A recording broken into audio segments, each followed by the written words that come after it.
اللهم صل على سيدنا محمد يا رب صل وسلم دائما ابدا على حبيبي. تو آپ کے پاس تفریح کے دو آپشن ہیں. ایک وہ آپشن ایسا ہے، بلکہ تفریح کے بجائے میں کہتا ہوں ملک کا نام روشن کرنے کے دو طریقے ہیں. ایک طریقہ ایسا ہے جس سے ملک کا نام بھی روشن ہوگا اور قوم کو عملی فائدہ بھی ہوگا، پریکٹیکلی کوئی فائدہ ہوگا. اور ایک طریقہ ایسا ہے جس سے صرف نام روشن ہی ہو رہا ہے، عملاً ملک کو کوئی فائدہ، کوئی اکانومی مضبوط نہیں ہو رہی، کوئی کچھ بھی نہیں ہو رہا. اور اللہ نے زندگی آپ کو کتنی دی ہے؟ صرف بولتے کیوں نہیں؟ کیا ہو گیا؟ بولو نا بھائی، زندگی کتنی دی ہے؟ ایک دی ہے. تو ٹائم کم ہے، مقابلہ سخت ہے، تو آپ ایسے کام کی سلیکشن کرو گے جس میں ملک کا نام بھی روشن ہو اور قوم کو معتدی ہی کوئی قابل ذکر فائدہ بھی ہو اس میں. جیسے ڈاکٹر عبدالقدیر خان نے کیا، نام روشن کیا نا ملک کا. کیا ہو گیا یار؟ بولتے کیوں نہیں؟ خدا کے بولو. ہاں کیا. کیا جا رہا ہے اس میں یار؟ ایٹمی دھماکہ کر کے ملک کا نام روشن کیا نا. ہم بھی باہر کہیں بھی دنیا میں جاتے ہیں، کوئی بھی ہم سے ملتا ہے، سعودیہ والے بولتے ہیں ابے تمہارے ملک میں یہ، ابے تمہارے ملک میں روڈ دیکھو. سعودی کہتے ہیں نا ابے تم غریب غربا. ملیشیا جائیں گے وہ بولیں گے ابے تم غریب قسم کے. ہر جگہ پاکستانیوں کو تانے ملتے ہیں نا. ملیشیا کتنا خوبصورت ملک ہے، کیسے خوبصورت روڈ ہیں اس کے، کیا اکانومی ہے. آپ ترکی جائیں مزہ آ جاتا ہے. وہ ترکی والے بھی ہمیں تانا دیتے نہیں ہیں لیکن دے سکتے ہیں، ابے تم کیا یار غریب غربا کشکول لے کے گھومتے رہتے ہو. کوئی 5 سال مکمل حکومت کرتا نہیں، پہلے ٹانگیں کھینچ کے اس کی ہٹا دیتے ہو. ہے بھائی نہ سیاسی سطح پہ. اپنے جو بگیسٹ سٹی آف کنٹری ہے اس کا حال دیکھو تم جا کے. کچرا خانہ بنا ہوا ہے، وہ گٹر بہہ رہے ہیں، بچے نکل رہے ہیں گٹروں کے اندر سے. اب کیا میں اس پہ بولوں؟ تم یہ تو ملک کا نام روشن ہو رہا ہے. بولو نا کیا ہو گیا؟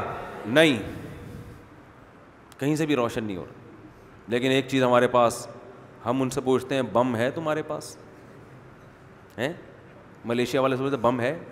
جیب دکھاؤ، چیک کہہ رہے ہیں بم نہیں ہے بھائی. ہمارے پاس کیا ہے؟ بولو نا. بم ہے.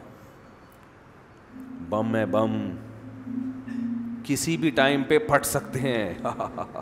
بم کی اپنی دہشت ہوتی ہے. آپ کہیں گے بم ہونے سے کیا ہوتا ہے؟ یہ آپ کو نہیں پتا. لیکن جو ملک دشمن قوتیں ہیں وہ کہتی ہیں معاشی لحاظ سے مضبوط ہو جاؤ، بم ہمیں دے دو. آئی بات سمجھ میں؟ وہ کہتے ہیں کوئی بات نہیں، آپ اکنامیکل بہت مضبوط ہو جائیں، آپ بہت مضبوط ہو جائیں، آپ کی غربت بھی ہم ختم کر دیں گے. آج اگر پاکستان ایگریمنٹ کر لیں امریکہ کے ساتھ کہ یار ہمارے ساتھ ایگریمنٹ کرو، ہماری غربت ختم کرو، کراچی کو بنا دو جیسے خود ہو ویسے، ایسا ہٹو بچوں کنٹری بنا دو ہمارا، وہ بنا دیں گے. کہیں گے 2 چیزیں دے دو، ایک فوج ہمارے کنٹرول میں دے دو اور ایک بم اپنی پینٹ سے نکال کے ہماری پینٹ میں ڈال دو. یہ جو پٹاخہ ہے نا یہ ہمیں بالکل بھی اچھا نہیں لگتا. بات آ رہی ہے سمجھ میں؟ تو ملیشیا نے چونکہ یہ کام کیا ہے، ملیشیا نے یہ کام کیا ہے. ملیشیا کی کوئی مضبوط آرمی نہیں ہے، کوئی بم نہیں ہے، کر رہا ہے ترقی، کرتا رہے گا. باقی کنٹری بھی کرتے رہیں گے، پاکستان کو نہیں کرنے دیں گے یہ اتنے آرام سے. بلوچستان میں سونا ہے، بلوچستان میں تیل ہے، گیس ہے، کوئلہ ہے، 2 سال کے کوئلے کے ذخائر ہیں. اتنا بہترین کوئلہ کہ میں نے خود ایک ماہر معیشت سے براہ راست سنا کہ بلوچستان کو اگر کھودنا شروع کر دیا جائے تو پاکستان لیبیا برونائی کو پیچھے چھوڑ دے گا. اتنے وسائل اللہ نے دیے ہیں. سندھ میں ہے، بلوچستان میں ہے، کراچی میں، کیا کچھ نہیں ہے. چاروں موسم آتے ہیں. پہاڑ دیکھو ہمارے، دنیا کی سب سے بڑی پہاڑی ٹھیک ہے ماؤنٹ ایوریسٹ ہے، لیکن K2 کا مقابلہ نہیں کر سکتی. ماؤنٹ ایوریسٹ بھی K2 سے چند فٹ ہی بلند ہے. پہاڑی علاقے بھی ہیں, سرسبز علاقے بھی ہیں, صحرا بھی ہیں, چٹانیں بھی ہیں, کون سی چیز ہے جو نہیں ہے؟ لیکن اتنی پابندیاں آپ کے اوپر لگی ہوئی ہیں, کیوں؟ آپ کے پاس کیا ہے؟ بولنے میں اتنا مزہ آتا ہے, مجھے اتنا مزہ, بم ہے, مجھے اتنا مزہ آ رہا ہے بولنے میں, ایسا لگتا ہے جیسے میری جیب میں رکھا ہوا ہے. تو آپ کو بولنے میں مزہ نہیں آ, مجھے تو بولنے میں اتنا مزہ آ رہا ہے. ہمارے پاس کیا ہے؟ بم ہے. تو یہ نام روشن کیا ڈاکٹر عبد القدیر خان, اور صرف اکیلے نے نہیں کیا, ان کے ساتھ جو سائنٹسٹ تھے انہوں نے کیا. تو یہ قابل فخر ہے ہمارے لیے, یہ ہے قومی ہیرو. کوئی میدان جنگ میں بہادری کے جوہر دکھاتا ہے, کوئی میڈیکل سائنس میں کوئی کارنامہ کر کے لاتا ہے. یہ لوگ ہیں جو حقیقی معنوں میں ملک کا نام روشن کرتے ہیں. میں علی سکپارہ کی کوئی برائی نہیں کر رہا, ان کی جو نیت تھی اللہ ان کی مغفرت فرمائے, ان کے درجات کو بلند فرمائے, لیکن جو بات ہمیں جو صحیح لگے گی ہم تو وہی کریں گے نا, ہم تو وہی کریں گے. بھائی زندگی اللہ نے آپ کو تھوڑی دی ہے, تو اس تھوڑی زندگی میں آپ کے پاس ٹائم کم ہے, مقابلہ سخت ہے, تو اس ٹریک کو متعین کرو جس میں بلندی بھی ہو اور قوم کا فائدہ بھی ہو, اور مرنے کے بعد صدقہ جاریہ بھی ہو. ڈاکٹر عبد القدیر خان نے وہ کام کیا ہے کہ ہمارے بڑے علماء کہتے ہیں کہ آج ہماری داڑیاں اور پگڑیاں ڈاکٹر عبد القدیر خان جیسے سائنسدانوں کی وجہ سے محفوظ ہیں, ورنہ پاکستان کو کب کا ملیا میٹ کر چکے ہوتے,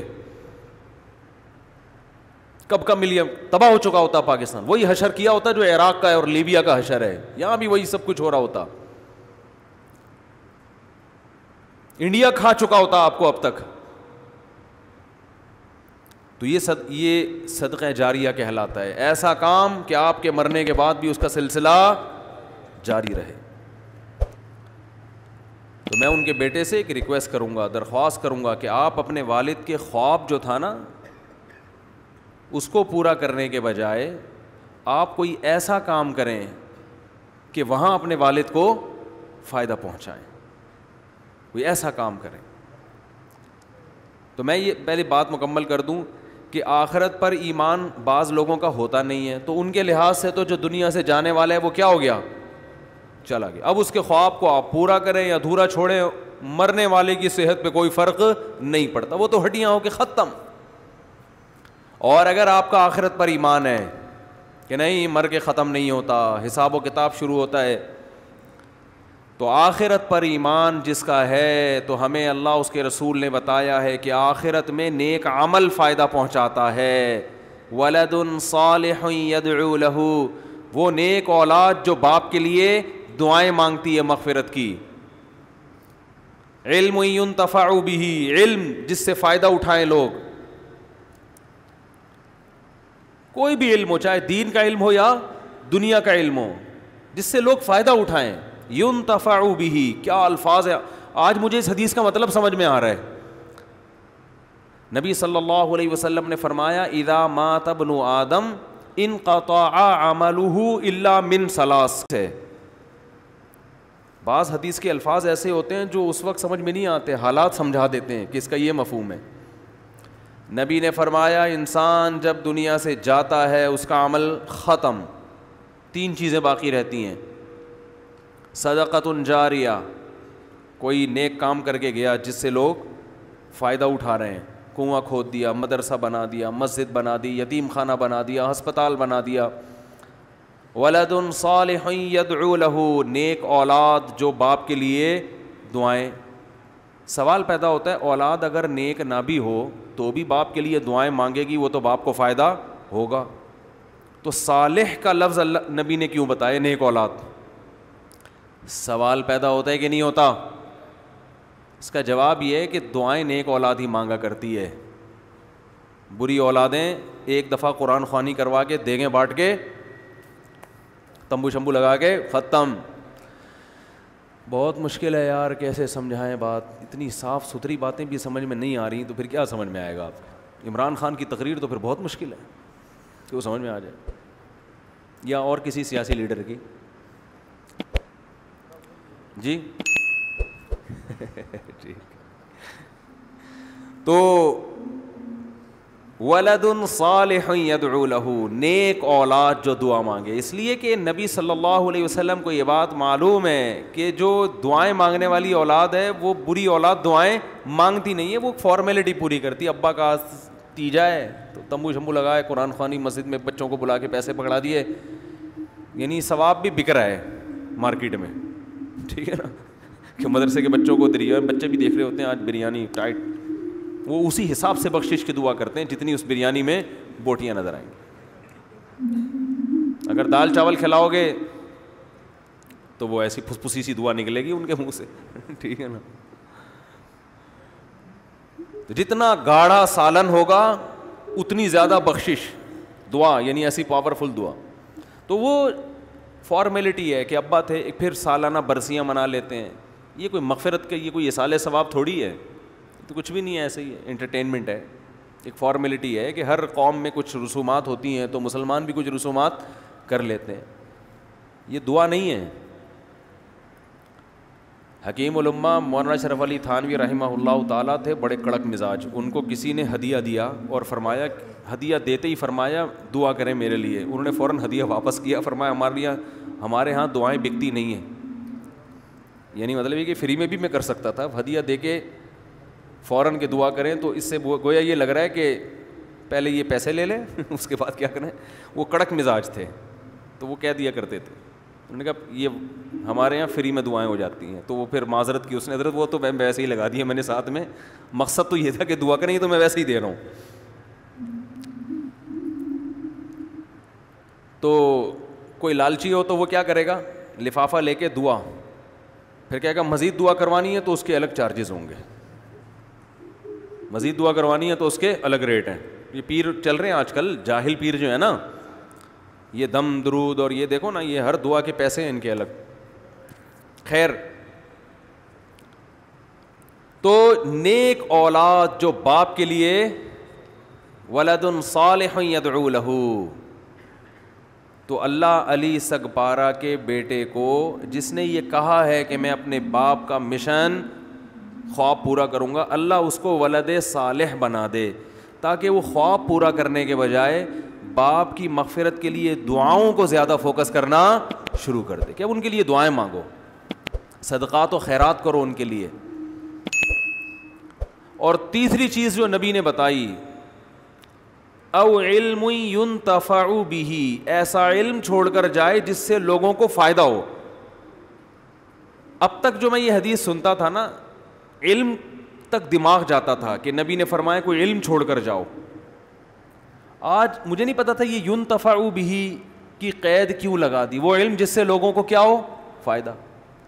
ابھی جب میں بیان کر رہا ہوں تو مجھے سمجھ میں آیا کہ بہت سے علوم ایسے ہوتے ہیں جو علم تو ہوتے ہیں مگر پبلک کو اس سے فائدہ نہیں ہوتا, جیسے کوہ پیما کو عبور کرنا, یہ علم تو ہے, یہ بھی ایک علم ہے نا, ہر آدمی کا کام تھوڑی ہے.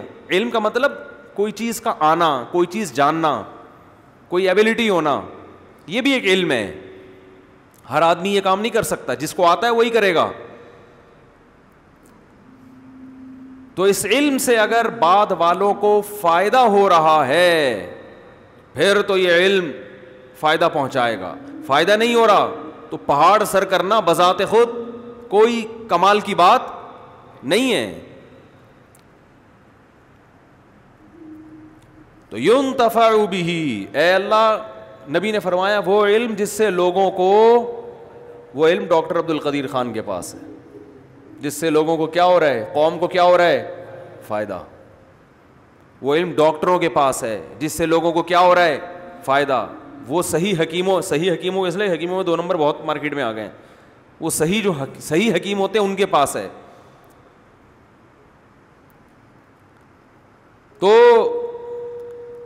اور ایک اور حدیث میں آتا ہے, آپ صلی اللہ علیہ وسلم نے دعا مانگی, اللہم انی اعوذ بک من علم لا ينفع ومن عین لا تدمع ومن دعاء لا یستجاب لہا. اے اللہ, میں تیری پناہ مانگتا ہوں ایسی آنکھ سے جو روتی نہ ہو. سخت آنکھیں ہوتی ہیں نا, نصیحت کی بات سن کے بھی اس کو رونا نہیں آتا, مجھے ایسی آنکھ نہیں چاہیے. ایسی آنکھ چاہیے جو تیری یاد میں, تیرے خوف سے روتی ہو. فرمایا وَمِنْ عِلْمٍ لَا يَنْفَعُ, اور ایسے علم سے بھی پناہ مانگتا ہوں جو فائدہ, بولو نا بھائی, نہ پہنچائے. آج بہت سے لوگ ایسے ہیں جن کو علم نہ صرف یہ کہ فائدہ نہیں پہنچا رہا بلکہ الٹا نقصان پہنچا رہا ہے. جن میں یہ جو فتنہ پرست ٹائپ کے لوگ ہیں نا, جو چند آیتیں چند حدیثیں یاد کر کے فرقواریت پھیلا رہے ہیں, یہ ایسے جیسے غیر اہل کے ہاتھ میں آپ بم پکڑا دیں, بچے کے ہاتھ میں کلاشن کوف پکڑا دیں, تو بجائے حفاظت کے وہ ہر ایک کو نشانہ بنائے گا.